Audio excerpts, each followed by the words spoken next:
Hey everyone, Felix from Nintendo Life here, and today we're here to review for you Pokémon Legends Set Aces DLC Mega Dimension for the Nintendo Switch 2. This review was written by the stupendous Alana Higgs for NintendoLife.com and has been adapted into this video by May. And if you notice that some of the footage shown looks a little bit fussy, it's because the gameplay is not captured at 4K. Alana Higgs, who wrote this review, was the only one available to capture, and she didn't have a 4K capture card, so we apologize for that, but you should still be able to see what this DLC is. Just know that on the Switch 2, it actually looks a little bit better than shown in the footage here. But without further ado, let's just dive right into the review.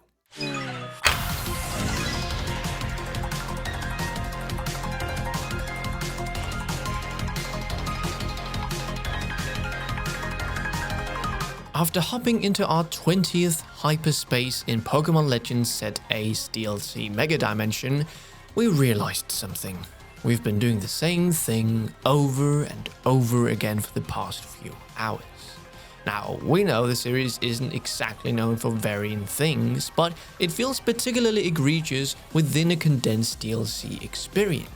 And for the entire 10 to 15 hours we've spent running around these hyperspace pockets, we can probably count on one hand what we've done. This is a pretty chunky DLC in Pokemon terms. The main story can probably be beaten in around 68 hours, but there are a lot of new Pokemon, new side missions, and more to dig into, including after the credits.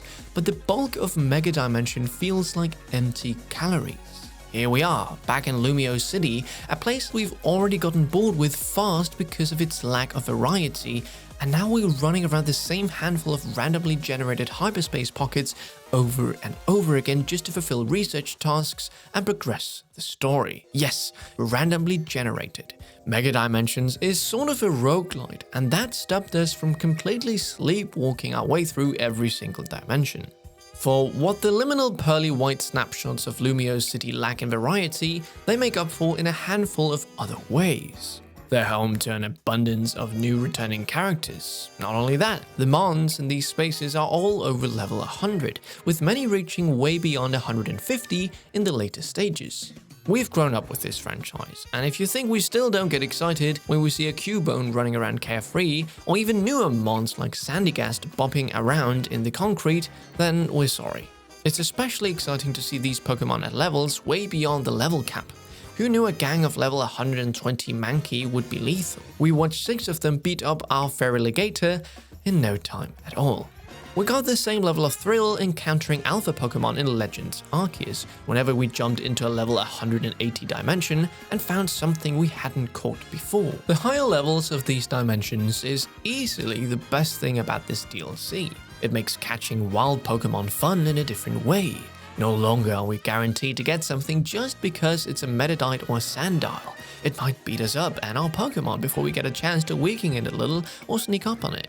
In fact, we found the compact corridors and rooftops of Lumios worked to the DLC's advantage, because we had to be a little more thoughtful about how to catch things here than in the base game's wild zones. Catching Pokemon and dealing with high-level monsters are the heights. The lows are the repetitive maps, the annoying platforming, and the list of random tasks that you complete to build up research points. The grind only gets longer the further you get. There's nothing compelling about awkwardly floating from one rooftop to another, or scrambling around to find the right ladder to get to the top of a building you're aiming for. Destroying boulders, watering down sludge, picking up items, breaking Pokeballs, catching more mons we already have 10 of in our box, or fighting trainers in Le Set A Royale. It's all the same stuff in the same places we've spent hours and hours running around a few months ago. These alternate pockets of Lumio City just further highlight all our problems with the city in the base game. The city lacks character, and in these spaces it's all just a blank slate of whiteness. There's no real way to jump, meaning you have to drop or float and hope you land in the right spot. They're a chore to get around, with no map and a time limit determined by the time of donut you feed Hooper before jumping in. And there's maybe only about 6 variations of these spaces. When we're excited to see a sewer of all places, you know something's up.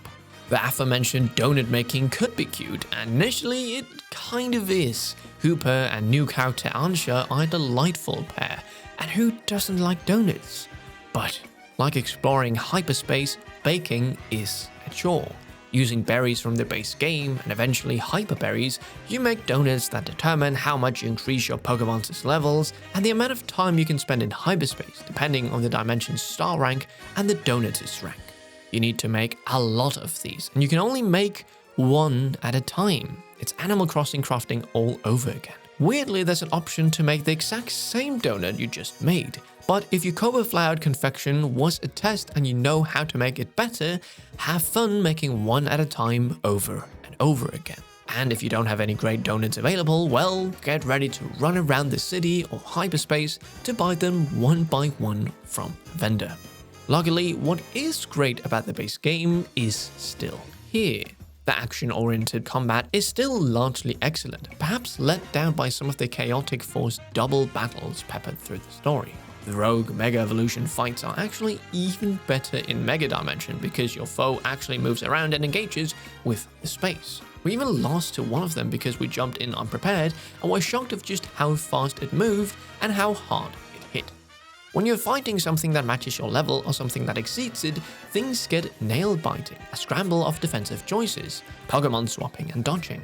But when the DLC basically requires you to be level 100 in the first few hours, but still throws mandatory trainer fights at level 70 your way, it's a little baffling.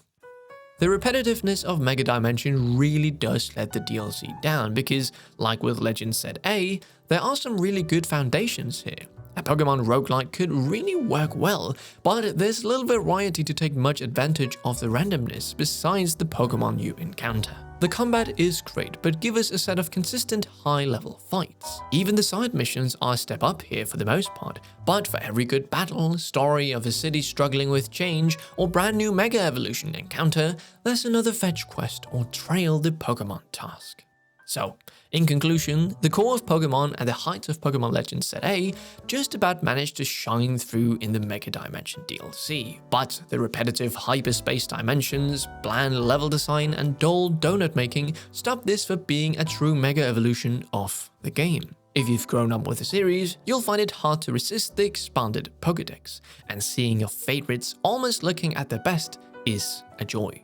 Repetition is not freeing though, and as with the base game, we're missing the freedom of the core series again.